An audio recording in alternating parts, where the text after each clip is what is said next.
নমস্কার। প্রথম সবাইকে দোল পূর্ণিমা এবং হোলি উৎসবের শুভেচ্ছা শুভকামনা জানাই। সারা দেশের সঙ্গে আমরাও দোলে মেতেছি, দুদিন ধরে দোল চলছে। এই বসন্ত উৎসব আর এই আনন্দ যেন সারা বছর চলে, এই কামনা ভগবানের কাছে আমি করি। নির্বাচনের দামামা বেজে উঠেছে, জোর কদমে প্রচার হচ্ছে, আপনারাও তাকে লেগেছেন।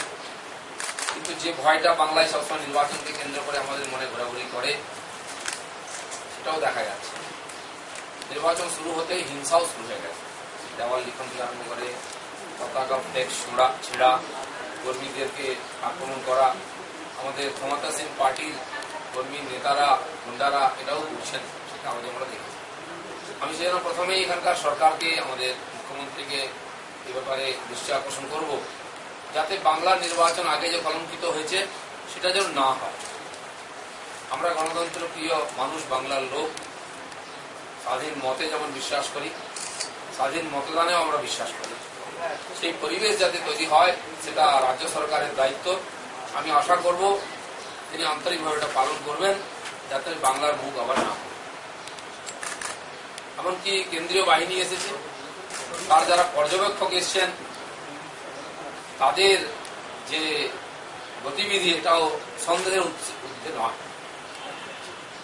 আমরা মিডিয়াতে দেখেছি যে সেই অফিসাররা নিজের ডিউটি পালন করার চাইতে মার্কেটিং বা ঘোরাঘুরিতে বেশি উৎসাহ দেখাচ্ছেন। এই নিয়ে চর্চা শুরু হয়ে গেছে। তাই এটাও সাধারণ জনগণের কাছে আমি আগ্রহ করব, তারা যেন এটা নজর রাখেন এবং তাদের যারা পরিচালক, ইলেকশন কমিশন, তারাও যাতে তাদের অফিসারদের নিয়ন্ত্রণ করেন, যাতে বাংলার সাধারণ মানুষ তাদের উপর ভরসা রাখতে পারে, খোলা মনে নিজের মতদান করতে পারে। আরেকটি বড় বিষয়, আমাদের বহু প্রতীক্ষিত মাননীয় প্রধানমন্ত্রী বাংলা নির্বাচনে প্রচারের জন্য তার দিন ঘোষণা করেছেন।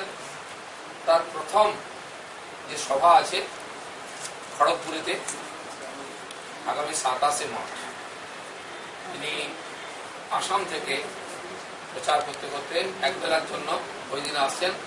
4টের সভা শুরু হয়ে যাবে, বিকালে 6টা 5 পর্যন্ত উনি থাকবেন। এই মোটামুটি নির্ঘণ্ট আছে। তো সেই সভা সফল করার জন্য আমরা চেষ্টা করছি। আমি আশা করব মাননীয় প্রধানমন্ত্রীর ভাষণ সারা বাংলার লোক, সারা দেশের লোক শুনতে পাক, তার জন্য আপনাদের সহযোগিতা অবশ্যই চাই। আমি খড়গপুরের নির্বাচন